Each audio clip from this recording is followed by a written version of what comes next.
Hyperlink த்ரில்லரா present பண்ணிருக்காங்க. இந்த படத்துல 3 கதைகள் சொல்லியிருக்காங்க. அந்த 3 கதைகளும் ஒரு மையப்புள்ளியில சந்திக்கிற மாதிரி திரைக்கதை அமைச்சிருக்காங்க. முதல் கேரக்டரோட கதை என்னன்னா, துஷ்யந்த் அவரோட லவ்வரான அம்மு அபிராமிய கடத்திட்டு போயிடுறாங்க. அவங்கள கண்டுபிடிக்கிறதுக்காக தேடுறாரு. அது ஒரு கதையா காமிச்சிருக்காங்க. 2வது கேரக்டர் ரஹ்மான் காட்டுறாங்க. அவர் யாருன்னா, துஷ்யந்த் படிக்கிற ஸ்கூல்ல டீச்சரா இருக்காரு.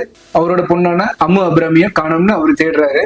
3வது கேரக்டரோட கதை என்னன்னா, பிலிம் டைரக்டருக்கு ட்ரை பண்ணிட்டு இருக்கிற அதர்வா தன்னோட முதல் படத்தை டைரக்ட் பண்ண வச்சிருந்த ஸ்கிரிப்டை தொலைச்சிடுறாரு. அந்த ஸ்கிரிப்டை கண்டுபிடிக்க கிளம்புற மாதிரி அவரோட கதையை அமைச்சிருக்காங்க. இந்த 3 கேரக்டர் கனெக்ட் பண்ற மாதிரி சரத்குமார் கேரக்டர் வந்து இருக்கு. அவரு யாருன்னா, ஒரு கரப்டட் காப், லஞ்சம் வாங்காம எந்த வேலையும் செய்ய மாட்டாரு. அப்படி ஒரு கேரக்டர்ல சரத்குமார் பண்ணியிருக்காரு. அவர் ஒரு மினிஸ்டரோட பையனை அரெஸ்ட் பண்ணி வச்சிருக்காரு.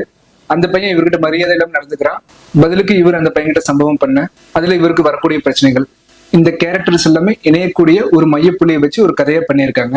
பெர்ஃபார்மன்ஸ்னு பார்த்தா சரத்குமார் கேரக்டர் வந்து நல்லாவே எழுதியிருக்காங்க. அவரோட கேரக்டர் வந்து ரொம்பவுமே நல்லாவே இருக்கு. அவர் போலீஸ்காரர்